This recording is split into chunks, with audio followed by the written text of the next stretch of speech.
पिछले दिनों मैंने एक न्यूज़ देखी, आपने भी देखी होगी, कि एक रेवड़ था भेड़ों का और वो एक पहाड़ से गुज़र रहा था और उसके बाद कई गलती से एक भेड़ जो थी, जो आगे थी, उसने नीचे छलांग लगा दी और वो पहाड़ से नीचे गिरी। ज़ाहिर है इतनी ऊंचाई से गिरी तो मर गई। अब उसको देख के दूसरी भेड़ ने भी छलांग लगा दी और यूं करते करते जब तक कि कोई गडरिया आके उसको रोक ना सका, 1000 से ज़्यादा भेड़ें जो हैं वो छलांगें लगा के वो मर चुकी थी। ये है जिसे अब भेड़ चाल कहते हैं।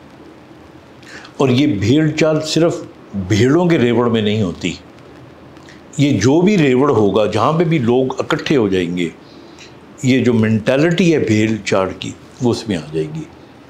और यही हाल हुजूम का होता है। वो अंग्रेज़ी में कहते हैं a mob has many heads but no brain. इंसानों को जो हुजूम भी होता है वो भी उसको जो लीड करने वाला होता है वो उस हुजूम को जिस तरफ लेके जाना चाहता है वो हुजूम उस तरफ चला जाना चाहता है। और मैं आपको बताऊं कि यही वजह है कि जब एडमिनिस्ट्रेशन टारगेट कर रही होती है ना कि इस हुजूम की प्रोग्रेशन को रोका जाए, तो वो उन 2-3 लोगों को टारगेट करके या उनको उन पे फायर करते हैं या उनको डराते हैं या रबड़ की गोलियां, whatever it is, they do it. और अगर कोई फ़ौज का मामला हो, लड़ाई का हो, तो फिर तो उन्हीं को टारगेट करके मारते हैं, बिकॉज़ वो बाकी हुजूम को साथ लेके चल रहे होते हैं। तो जब भी आप हुजूम का हिस्सा बने, आप मजबूरन आपको बनना पड़ेगा, लेकिन थोड़ा बहुत आपको पता होना चाहिए कि हुजूम की जो सारी क्वालिटीज़ हैं आपने उस पर अमल नहीं करना। आप अपनी इनफरादियत को भी बरकरार रखें और रखा जा सकता है, क्योंकि वहाँ जहाँ पे आपको लगे कि आपकी अपनी ज़ात के लिए या किसी भी वजह से मुल्क के लिए ये चीज़ नुकसान का बाइस हो सकती है, तो उस हुजूम से निकल जाएं आप। वरना आप यकीन करें कि उस हुजूम में अगर आप रहेंगे, आप अगर नहीं भी चाहेंगे ना, तो जब हुजूम का लीडर पथराव करेगा आप भी पत्थर उठा के मारना शुरू कर देंगे। अगर वो गालियाँ निकालेगा आप ऑटोमेटिकली गालियाँ निकालना शुरू कर देंगे। आपको nobody will be able to stop. There is only one way get out of that हुजूम, अगर आपको लगता है। तो यही चीज़ बिल्कुल जो है उस वक्त भी आ जाती है।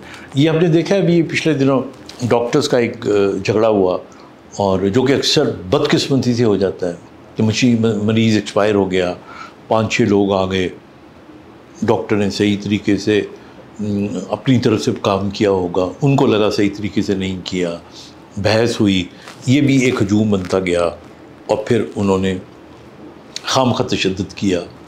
जब तशद्दुद किया तो फिर ज़ाहिर है डॉक्टर्स रिएक्ट करेंगे सारे, तो इस तरह फिर फसाद फैलेगा।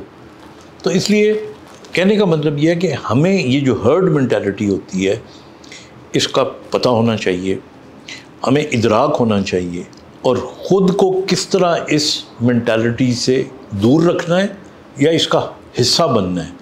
बाज़ औक़ात जब हम इसका हिस्सा किसी नेक काम के लिए करते हैं तो ये फ़ायदेमंद भी होता है, लेकिन ये मालूम हमें होना चाहिए। तो आई थिंक ये जो हर्ड मेंटालिटी है हम इसको अक्सर सड़कों पे देखते हैं, जलसों में देखते हैं, जुलूसों में देखते हैं, इवन बहसों मुबाहिसों में देखते हैं।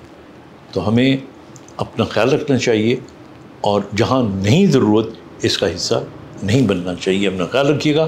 खुदा हाफिज़।